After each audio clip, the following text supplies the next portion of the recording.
नमस्कार, मैं दीपक शर्मा और मेरे इस YouTube मंच पर आपका स्वागत। अब यूं तो पूरे हिंदुस्तान पर आज की तारीख में नरेंद्र मोदी और अमित शाह का कब्जा है, लेकिन इन दोनों के लिए दो राज्य उत्तर प्रदेश और गुजरात असली मायने रखते हैं, या यूं कहें सबसे ज्यादा मायने रखते हैं।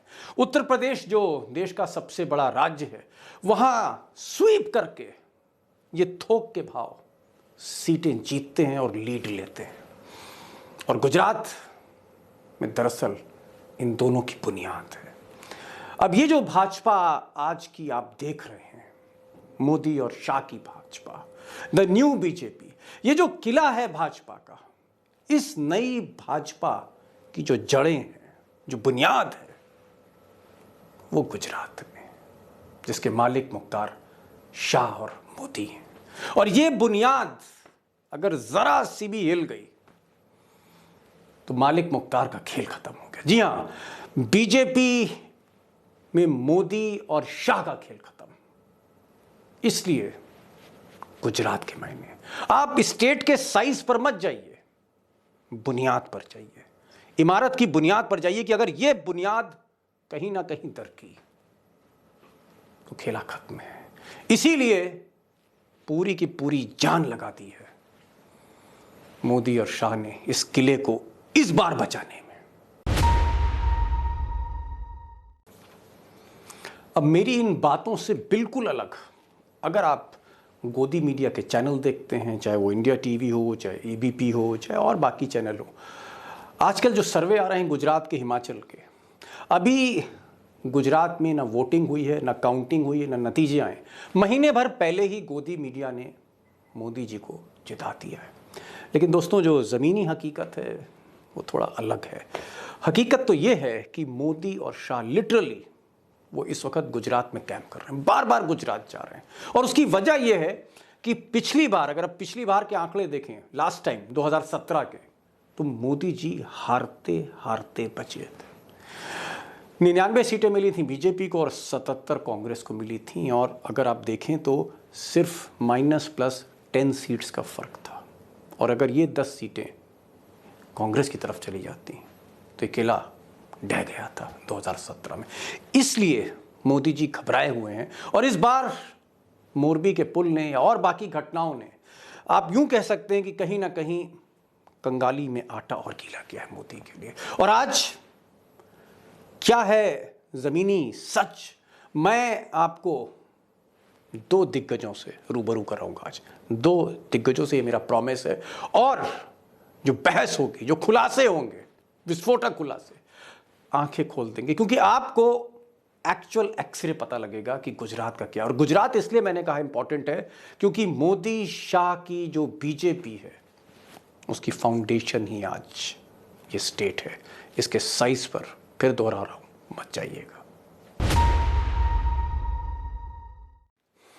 अब ये जो दो दिग्गज पत्रकार हैं, आरके मिश्रा और अशोक वानखेड़े, आप कह सकते हैं कि आरके मिश्रा, जिनको 50 साल का तजुर्बा है गुजरात में पॉलिटिकल रिपोर्टिंग का, और वानखेड़े साहब 35 साल का एक्सपीरियंस है। ये दोनों पत्रकार ना मोदी से डरते हैं, ना अमित शाह से डरते हैं, ना बीजेपी से डरते हैं, ना सत्ता के आगे झुकते हैं, सरकार के आगे झुकते हैं, बेखौफ बोलते हैं और जमीनी हकीकत को समझते हैं, समझदार हैं। तो ये जो बात आज आपके सामने कहने जा रहे हैं, बहुत सी रोशनी डालेगा और बहुत से कंफ्यूजन दूर करेगा। लेकिन मैं चंद मिनट, 2 मिनट आपके लूंगा गुजरात के एक्सरे को थोड़ा सा आसानी से समझाने के लिए, कि आप समझ पाएं। 2 चीज़ें मैं बताना चाह रहा हूं। एक, ये जो गोदी मीडिया कह रही है कि आम आदमी पार्टी, अरविंद केजरीवाल गुजरात में एक तीसरे प्लेयर की तरह उभरे हैं, ट्रायंगुलर फाइट कर दी है। आम आदमी पार्टी, गोदी मीडिया का कहना है कि ये कांग्रेस के वोट काट रही है, कांग्रेस को कमज़ोर कर रही है। हकीकत दोस्तों कुछ अलग है। आम आदमी पार्टी राजकोट, अहमदाबाद, बड़ौदा, सूरत, इन शहरों की तरफ बढ़ रही है जहां बीजेपी के किले मजबूत हैं। एक्चुअल में आम आदमी पार्टी बीजेपी को कमज़ोर कर रही है, उसके वोट काट रही है। और इसीलिए जो घमासान आप देख रहे हैं कि कभी छापा पड़ रहा है सिसोदिया के यहाँ, तो कभी अरविंद केजरीवाल की घेराबंदी हो रही, कभी एमसीडी के चुनाव डिक्लेयर किए जा रहे हैं दिल्ली में। इन सब के पीछे जो घमासान है वो डर यही है कि आम आदमी पार्टी से किसी भी सूरत पे, किसी भी कीमत पर निजात पाना चाहते हैं मोदी और शाह। लेकिन ये मुमकिन नहीं है अब, क्योंकि रणभूमि में शंखनाद हो चुका है। तो ये तो पहला मसला जिसका जवाब आपको मिलेगा। और दूसरी चीज़, मोदी जी की सीटें लगातार गिरती चली जा रही हैं। एक के बाद एक चुनाव जो हुए हैं 2002 से अगर आप तक देख लीजिए, धीरे धीरे धीरे बीजेपी की सीटें घटती चली जा रही हैं मोदी जी के नेतृत्व में। और जहाँ तक वोट शेयर की बात है, अगर आप ये चार्ट देखेंगे तो कांग्रेस का वोट शेयर धीरे धीरे बढ़ रहा है। 38% 2007 में था, 2012 में 39%, 2017 में 41%। और बीजेपी का जो वोट शेयर है वो स्टेटिक है, वही 49-48, क्योंकि कुछ पॉकेट्स में बल्क में वोट बीजेपी को मिलते हैं, और जबकि रूरल एरिया में बीजेपी इतनी स्ट्रांग नहीं है। और अगर आम आदमी पार्टी ने बीजेपी को डेंट किया और बीजेपी का वोट शेयर नीचे आया, तो नतीजे चौंकाने वाले हो सकते हैं। मुझे लगता है कि मैं और ज़्यादा टाइम नहीं लूँगा, बिल्कुल इंतज़ार नहीं कराऊँगा, सीधे दो दिग्गजों के पास चलते हैं जिनको सुनने का मतलब है सरकार का, बीजेपी का एक्सरे पढ़ना। सवाल जो पहला है वो अशोक वानखेड़े पर है, और फिर मैं मिश्रा जी के पास आऊँगा। वानखेड़े साहब, पूरा आपने महाराष्ट्र घूम लिया, गुजरात घूम लिया, दिल्ली आ गए, और कई बार आप अहमदाबाद, गांधीनगर, सूरत, बड़ौदा हर जगह जा चुके हैं तमाम लोगों के संपर्क में। सवाल सीधा है कि क्या आपको लगता है कि बावजूद ये जो सर्वे आ रहे हैं, गुलाबी सर्वे जिसे मैं कहूंगा, गोदी मीडिया के, जहां बीजेपी को आगे दिखाया जा रहा है, ये दिखाया जा रहा है कि उनका वोट शेयर पहले से ज्यादा होगा, इन गुलाबी सर्वेस को, ये जो पेड सर्वे हैं, इनको अगर हम थोड़ा सा अलग करें, इतर करें, क्या हम आपसे ये जान सकते हैं वानखेड़े साहब कि नरेंद्र मोदी जो प्रधानमंत्री हैं और अमित शाह जो गुजरात, जिनका होम स्टेट है, गुजरात से ही वो दिल्ली पहुंचे, आज वो गुजरात के चुनाव को लेकर अंडर प्रेशर हैं, क्या दबाव में हैं? देखिए दीपक जी, जिन सर्वेस की आपने बात की है वो पॉलिटिकल टूल है, चुनाव लड़ने की एक हथियार है। परसेप्शन बनाने के लिए ऐसे सर्वे किए जाते हैं, करवाए जाते हैं, चैनलों से पैसे देके ये काम होते हैं। हालांकि सारे गोदी चैनल एकदम खड़े हो जाएंगे आपके खिलाफ ये बोलने के लिए कि ये लोग फ्रॉड है, ये कैसा बोलते हैं आपको। लेकिन हम भी चुनाव चैनलों में रह चुके हैं, चैनलों में काम कर चुके हैं, तो कम से कम हमारा मुंह नहीं खुलवाए तो ज्यादा, और हम बहुत सारे लोग नंगे हो जाए। सवाल ये है कि ये इन सर्वों से क्या परसेप्शन बनता है क्या? सवाल है कि जब आप लोगों के बीच में चलते हो, जब लोगों को पूछते हो, तो आज गुजरात में सबसे ज्यादा क्या है? गुजरात में यदि सबसे ज्यादा तकलीफ किसी बात की है तो महंगाई की है। आज सिंगतेल 300 रुपए क्रॉस कर चुका है, ये गुजरात के लिए बहुत बड़ी बात है। आज गुजरात में वो व्यापार नहीं उठ पाया नोटबंदी के बाद, और उसके बाद जीएसटी का, और बाद कोविड के बाद। भले ही हमारे आंकड़े कुछ कहते हो, लेकिन आम आदमी की इनकम कम हो गई है, एक्सपेंडिचर बढ़ गया है, वो स्क्वीज हो गया है। और ये सिर्फ देश में ही नहीं, गुजरात भी इस देश का हिस्सा है। गुजरात में भी ये लोग बहुत बुरी तरह से महसूस कर रहे हैं, कोई सेक्टर चल नहीं पा रहा है। यदि गुजरात में 27 साल की भाजपा की सरकारें थी, और 27 साल के सरकार के बाद चुनाव के पहले 1 महीने में या 1.5 महीने में प्रधानमंत्री को 1 लाख करोड़ से ज्यादा की प्रोजेक्ट की पत्थर लगवाने पड़ते हो, इसका मतलब आपको लॉलीपॉप ही देना पड़ रहा है अभी भी। ये लॉलीपॉप किस लिए? जब आप चुनाव में ये घोषणा करते हो कि हम वेदांता का प्रोजेक्ट लेके आए, जो महाराष्ट्र में जा रहा था, वो आप लेके आए, इसका मतलब उस वेदांता की प्रोजेक्ट की जरूरत थी क्या? और यदि जरूरत थी तो इसका मतलब गुजरात में बहुत सारी चीजें कमी थी।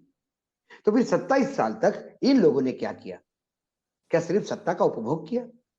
आज गुजरात में ऐसा कोई सेक्टर नहीं है जहां लोगों के, जिसको बर्निंग ऑफ द फिंगर्स बोलते हैं, जहां लोगों की उंगलियां जली हुई नहीं है।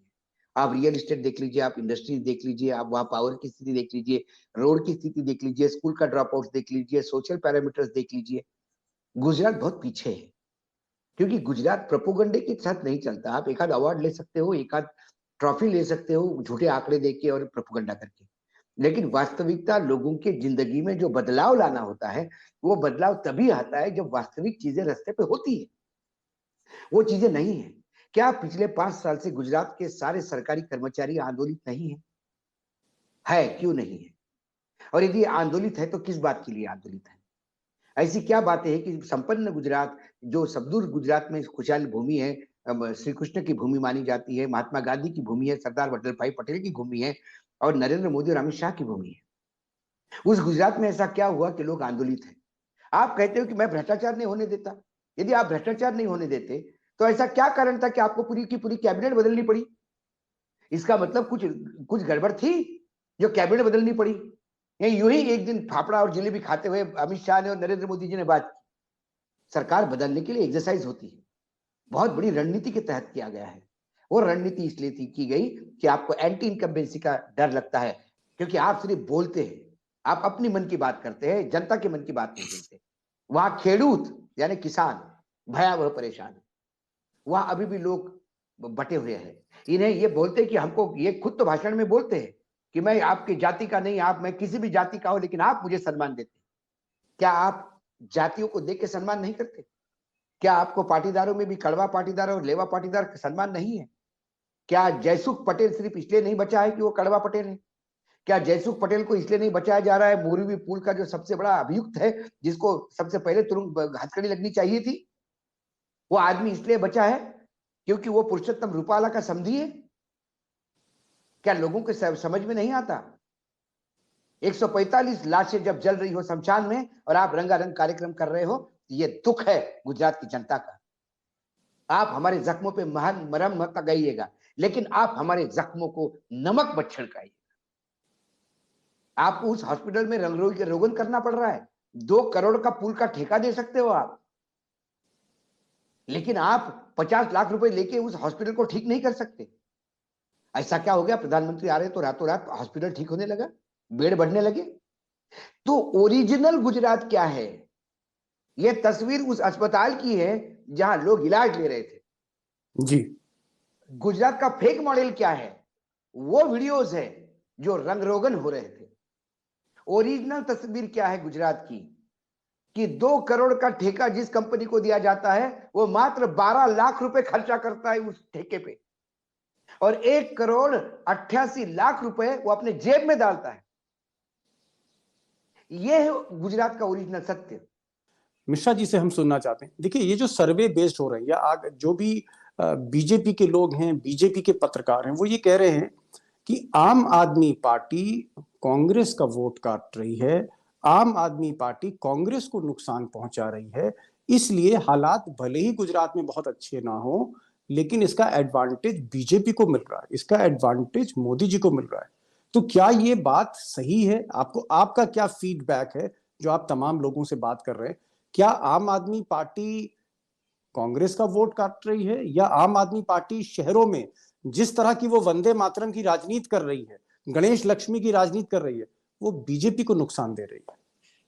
दीपक जी, आप ये बताइए कि अगर आम आदमी पार्टी सिर्फ कांग्रेस को काट रही है तो बीजेपी की तो खुशी होना चाहिए और कोई ये बहुत ज्यादा चिंता का कारण भी नहीं होना चाहिए। तो इस हिसाब से विपुल चौधरी को जेल में नहीं होना चाहिए था, जो जो जो जी। दूध सागर डेयरी के चेयरमैन है, जिनको एक ही जी। किस्म के offense में दो दो बार अंदर जा रहा है। तो जी। ये जो चीजें हो रही हैं, ऑब्वियसली अगर इतना सब कुछ मूवमेंट हो रहा है, प्रधानमंत्री जी का हो रहा है, अमित शाह जी का हो रहा है, मुख्यमंत्री दौड़ रहे हैं, इतना सब हो रहा है, रेवड़ी की बातें हो रही हैं, तो फिर इसकी जरूरत क्या है? ये तो अपने आप, भाई इससे बढ़िया चीज क्या है कि बीजेपी पावर स्ट्रक्चर में बैठी है, 27 साल से पावर में बैठी है, और कांग्रेस कोशिश कर रही है और उसको आम आदमी पार्टी काट रही है, खत्म हो गया नैरेटिव, फिर है ही क्या? It is so very simple. तो तो लेकिन इसी के हकीकत क्या, ये तो बताइए, फिर सच हैं, क्या है? ये जो हकीकत ये मिश्रा है, जी, सच क्या है ये तो बताइए। सच ये है कि बीजेपी बहुत ही प्रेशर में है, और नंबर 2 कि अभी तक अवेलेबल इंडिकेशंस ये हैं कि शहरों में जो है आम आदमी पार्टी डेंट कर रही है।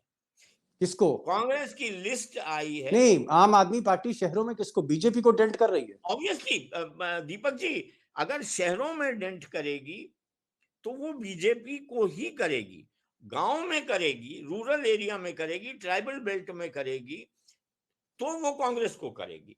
ये मोटा मोटा अंदाजा लगाया जाता है। उनकी अंदर जाएंगे तो फिर चीजें अलग थोड़ी सी हो जाती हैं, लेकिन मोटा मोटा लेके चलते हैं समझने के लिए, तो जी ये होता है। और कांग्रेस की एक आप चाल देखिए कि कांग्रेस ने जो 43 सीट्स अनाउंस की हैं, उसमें अर्बन सीट्स अनाउंस ज्यादा की है, रूरल जी नहीं की है। जी जी जी, मैं समझ रहा क्योंकि हूँ।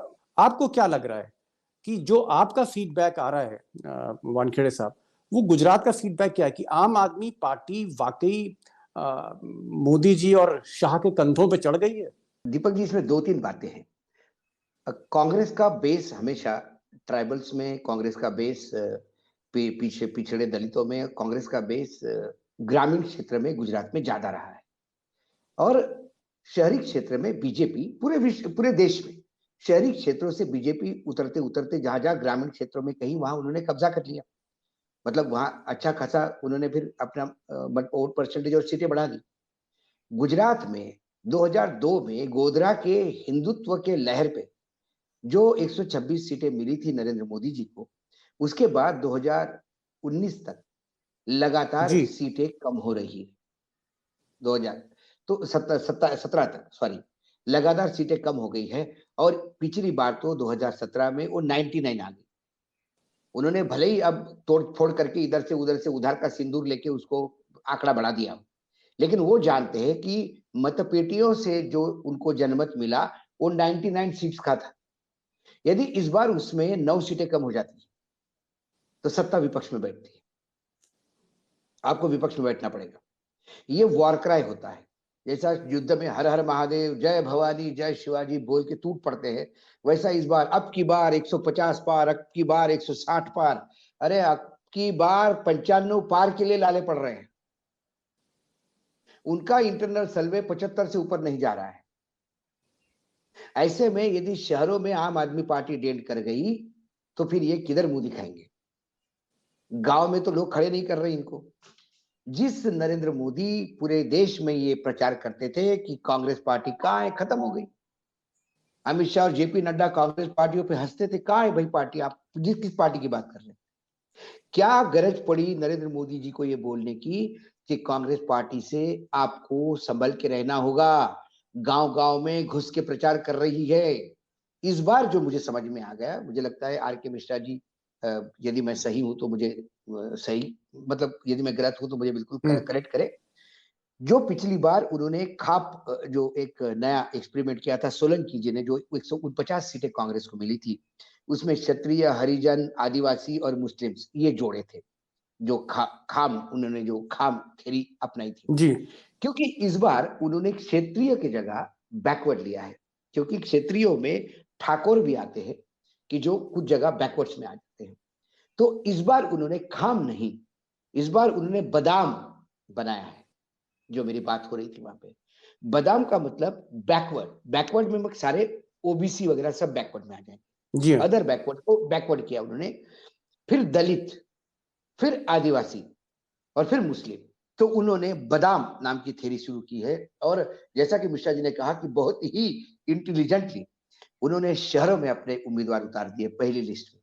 क्योंकि पहली लिस्ट में उनको मालूम है कि वहां पे शहरों में उनका परसेंटेज है। मैं ऐसा नहीं मानता कि कांग्रेस बिल्कुल शहरों में है ही नहीं, उनका भी अच्छा खासा परसेंटेज है। और परसेंटेज की औकात इतनी है कि जिस मणिनगर सीट से नरेंद्र मोदी जीतते थे, चुनाव जीतते थे, और मोदी जी जाने के बाद भी और मोदी जी के होते हुए भी कांग्रेस पार्टी के उम्मीदवार का कभी वहां डिपॉजिट जब्त नहीं हुआ। उसने ताकत से ही टक्कर दी है। तो वन वे नहीं हुआ। जी। मणिनगर में मोदी जी के सामने भी लेकिन वन वे नहीं ये हुआ। जो तो वोट परसेंटेज तो है कांग्रेस का वहां पे। तो उस वोट परसेंटेज का जो शहरों में है, उसे कांग्रेस में और बीजेपी में दोनों जगह डेंट मारा जाता है। ये जो है आम आदमी पार्टी है, मध्यम वर्गीयों की पार्टी मानी जाती है। खासकर बाबुओं की पार्टी, जो ऑफिस गोअर्स है, जो ऑफिस जाते हैं। इतने कर्मचारी नाराज है। जो कर्मचारी शहरों में रह रहे हैं, वो परसेंटेज यदि खिसक के चला जाता है आम आदमी पार्टी के पास, तो ऐसे में आम आदमी और बीजेपी के चक्कर में यदि कांग्रेस निकल गई तो आपको आश्चर्य नहीं होगा। इसीलिए जी मैं बार बार बोल रहा हूं, यहाँ जो लड़ाई जो है वो कांग्रेस और बीजेपी की है। और मेजर डेंट जो पड़ रहा है आम आदमी से, वो बीजेपी को पड़ रहा है। क्योंकि आम आदमी उस एरिया में ज्यादा ऑपरेट कर रही है जो बीजेपी का लाभग्रस्त एरिया है, जो लाभ लाभ लाभ वाला एरिया है। जो बीजेपी का तकलीफ वाला एरिया है, वहां तो ये लोग जा नहीं रहे, वहां तो कांग्रेस खुलेआम खेल रही है अकेले। जी। यही कारण है कि नरेंद्र मोदी जी लगातार ताकत झोंक रहे हैं। अब मेरा सवाल ये है कि ऐसा कहा जा रहा है, सुनने में आ रहा है, हो सकता है बीजेपी की तरफ से उनके रिपोर्टर्स और गोदी मीडिया का प्रचार हो, कि ओवैसी जो हैं वो कांग्रेस के मुस्लिम वोट काट रहे हैं, इसलिए ओवैसी को चुनाव में खड़ा किया गया है और वहां पर वो सफल होंगे मुस्लिम वोट काटने में कांग्रेस के, और कुछ वोट जो मुसलमान के हैं वो मुस्लिम वोट आम आदमी पार्टी काटेगी। ये जो बात है, तो क्या वाकई कांग्रेस का मुस्लिम वोट दरक सकता है? और अगर मुस्लिम वोट दरका तो एक big chunk of vote share कम हो जाएगा कांग्रेस का, सीटें कम हो सकती। ये क्या पहेली नहीं, जरा इस पर। नहीं, ओवैसी का गुजरात में कोई वजूद नहीं है। गुजरात का मुसलमान ओवैसी के नजदीक भी अपने आप को नहीं समझता। मैं बार बार कह रहा हूं, ओवैसी का जो फुटप्रिंट है वो पुराना निजाम है, जो महाराष्ट्र के नांदेड़ औरंगाबाद तक मार करता है। बाकी यदि उन्होंने मध्य प्रदेश, महाराष्ट्र, यूपी में अभी तमखम के साथ चुनाव लड़े थे तो कोई सीट नहीं मिली। बिहार में जो सीट मिली थी वो कांग्रेस पार्टी ने अपने कैंडिडेट 11th आवर पे जो विड्रॉ किए थे बी फॉर्म देने के बाद, वो बीजेपी ने शायद गेम खेला था कांग्रेस के अंदरूनी, जो कांग्रेस में बीजेपी के लोग बैठे हैं उनको हाथ में पकड़ के, क्योंकि वो 8 सीटें किसने बदली है अभी तक नहीं कांग्रेस को समझ में आ रही। वो कहता है प्रियंका जी के ऑफिस से, वो कहता है इसके ऑफिस से, कोई कहता है किसके ऑफिस से फोन आया था। तो ओवैसी वोट कटवा भी साबित होगा तो तब होगा जब उस वोट के लिए 2 लोग दावेदार होंगे। जी। अभी तो यहां मुस्लिम को दावेदार, वोट के दावेदार सिर्फ एक पार्टी है, वो है कांग्रेस। मुस्लिम ट्रेडिशनली कांग्रेस के साथ होती है, मुझे और आम ओवैसी को आदमी वो पार्टी आपको एक्सेप्ट लग करते रहा है हुए, कि गणेश लक्ष्मी कार्ड खेल रहे हैं, या वो वंदे मातरम की बात कर रहे हैं, या जो एक वो लाइन है बीजेपी की। मैंने आपको कहा कि नरेंद्र मोदी चुनाव के समय अपने पाले में लोगों को लाके, विपक्षियों को लाके खेलते हैं। नरेंद्र, और एक ये जो हमारे केजरीवाल जी है वो नरेंद्र मोदी के एकलव्य है। द्वापर युग में एकलव्य ने अंगूठा दे दिया था। ये अपने गुरु का गर्दन उतारने वाला आदमी है, ये कलयुग है, इसलिए ये एक स्टेप आगे जाता है। उसने तुरंत नरेंद्र मोदी जी को ही अपने पाले में ले लिया गणेश लक्ष्मी की बात करके, और मोदी जी फंस गए उस चाल में, और उसके बाद उन्हें कॉमन सिविल कोड और यूनिफॉर्म सिविल कोड के लिए कमेटी अनाउंस करनी पड़ी। मिश्रा जी, सवाल आपसे ये है, और बहुत मुझे लगता है क्रूशल सवाल है ये। जैसे जय नारायण व्यास जो एक सीनियर कैबिनेट मिनिस्टर रहे, मोदी जी के साथ ही रहे, वो टिकट मांगना चाह रहे थे बीजेपी से, उनको टिकट नहीं मिला और उन्होंने बीजेपी छोड़ दी। आपको क्या लगता है कि अब आने वाले समय में जो टिकट डिस्ट्रीब्यूशन होगा बीजेपी का, ये एक बहुत बड़ा चैलेंज है, क्योंकि ये एक आखिरी झटका होगा 440 वोल्ट का। आपको क्या लग रहा है? उनको जिसे कहते हैं कि बाकायदा एक प्लान के साथ धीरे धीरे उनको काटा गया, जी। उनका बेस उड़ाने की, उनकी उनकी डिलिमिटेशन हुआ, उनकी कॉन्स्टिट्यूशन, वो सारे किस्से हुए। और यही चीज अब आके आपके सामने खड़ी होगी दीपक जी, कि जो आपने कांग्रेस से भर लिए थे, जो आपके अपने हैं, अब दावेदारी जब होगी 6-6, 8-8, 10-10 लोगों जिनको की एक टिकट पर, वो होगा। और इसीलिए बीजेपी की तैयारी क्या है कि उन्होंने बोर्ड और कॉर्पोरेशन की सीटें खाली रखी हैं, भरी नहीं, क्योंकि गाजर तो लटकाने की जरूरत पड़ेगी। ठीक है, तो वो इसलिए वो कॉर्पोरेशन खाली रखे गए हैं कि भाई वो बाद में भर दिए जाएंगे, आपको वहां अकोमोडेट किया जाएगा। तो दंगल तो अब शुरू होने जा रहा है। और मैं फिर इसको दोहराता हूं दीपक जी, कि ये जो है कीचड़ कुश्ती है इस बार, जो पिछले कई इलेक्शनों में नहीं देखी गई, उसका परिकाष्ठा है इस बार। इस बार। हाँ, और क्या टिकट डिस्ट्रीब्यूट, जी हाँ, कुछ बोलना चाह रहे हैं भाव? मैं बता रहा हूं आपको दीपक जी, जब जो लोग सत्ता में होते हैं और जो कहते हैं कि हम 160 पार, 150 पार लेंगे, उनको इतनी सस्ती गिमिक्स करने की जरूरत नहीं होती। मैंने जो चर्चा सुनी है, जो मेरे सोर्सेस ने बताई है, कि आने वाले इसी चुनाव के पहले कुछ सामूहिक विवाहों का बड़ा आयोजन गुजरात में होगा। मतलब 500 सामूहिक विवाह एक जगह, 500 जोड़ों का विवाह एक जगह होगा। और मैंने सुना कि प्रधानमंत्री जी वहां जाके आशीर्वाद देके आएंगे। सामूहिक विवाह में भी जाना पड़ रहा है और उसको इवेंट बनाना पड़ रहा है, क्योंकि फिर वो आचार संहिता में आता नहीं। यदि विवाह होते हैं तो उसमें तो प्रधानमंत्री जा सकते हैं, जी। तो उस विवाह में भी जाना पड़ रहा है। तो इसके मायने हैं कि आपकी स्थिति कितनी कमजोर हो गई है। विश्व हिंदू परिषद सदस्यता अभियान शुरू कर रहा है, आरएसएस को सक्रिय किया जा रहा है, आरएसएस से कहा जा रहा है कि आप फील्ड में जाइए, विश्व हिंदू परिषद से कहा जा रहा है आप फील्ड में जाइए। इसका मतलब क्या है, इसके मायने क्या निकाले जाए भाऊ? दीपक भाई, एक बात और समझ में आ गई कि अब ये संघ के भी शरण में चले गए, क्योंकि यदि वो अभी संघ से भी मदद मांग रहे हैं, तो ये विश्व हिंदू परिषद जो है, एक बात आप और समझ लीजिए, विश्व हिंदू परिषद का और नरेंद्र मोदी का कभी जमा नहीं, और खासकर प्रवीण तोगड़िया जी से उनके संबंध और बाकी जगह भी उनके जो लगातार टकराव होता रहा, मतलब इतना मजबूर हो गए हैं कि विश्व हिंदू परिषद और आरएसएस के आगे भी अब जाना पड़ रहा है, उनके भी चरणों में जाना पड़ रहा है। तो ये बात समझ में आता है। 182 का हाउस है, छोटा सदन है सर, कोई बहुत बड़ा राज्य नहीं है। इस छोटे राज्य में इस देश के सबसे बड़े युग पुरुष, सबसे बड़े विश्व विजेता, 56 इंच का सीना और क्या न क्या, लाल आंखों से चाइना को पीछे धकेलने वाला, जिसके स्वागत के लिए अमेरिका से लेकर जापान तक कालीने बिछती है, वो आदमी गुजरात में पैर पैर नंगे पैर पथरीले नुकीले पत्थरों पे चल के ऐसे मंदिरों में शरणागत हो रहा है जहां वो फूटी आग भाया नहीं जाता। संघ और वीएचपी, यदि वहां ये हालत हो गई है, तो आप desperation to come in power, आपको सत्ता में आने की मजबूरी आपकी इतनी है, ये जरूरत नहीं है। सत्ता में गुजरात में वापस आना ये मजबूरी है। यदि गुजरात खो देते हो तो फिर 2024 का नेतृत्व खो देते हो। ये बात मैं अभी से फिर से रेखांकित करता हूं। इसीलिए एन केन प्रकरण आप सत्ता में वापस आना चाहेंगे, 93-94 सीट मिलने के बाद भी आप कहोगे कि देखो फिर से सत्ता में आ गए। ये बात भूल जाएंगे कि साहब ये 90, आपने तो अपना ट्रैक रिकॉर्ड 2002 से बरकरार रखा साहब, हर चुनाव में सीट खोते हो जी। ये स्थिति यहाँ करीब करीब होते हुए दिखाई देती है। तो आपने सुना मिश्रा जी को, आपने सुना वानखेड़े जी को, दो दिग्गज पत्रकार, और तस्वीर थोड़ी थोड़ी साफ हो रही। जैसे मिश्रा जी कह रहे थे कि दरअसल घमासान तो अब शुरू हुई है। मेरी कोशिश रहेगी कि आपको मैं अपडेट करता रहूं। मैं सिर्फ एक चीज़ कहना चाह रहा हूं कि गुजरात को प्लीज़ प्लीज़ साइज से मत समझिए।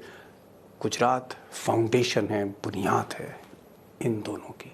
आज जो देश के संसद के मालिक मुख्तार बने हुए हैं, आज जो बादशाहत कर रहे हैं, इनकी बुनियाद गुजरात में, इसको समझिएगा। और बुनियाद थोड़ी सी हिल रही है इस बार। बहरहाल, एक अंतिम बात आपसे कहनी है कि इस वीडियो को ज़रूर शेयर करिए, क्योंकि गोदी मीडिया ऐसे तथ्यों को छुपाती है।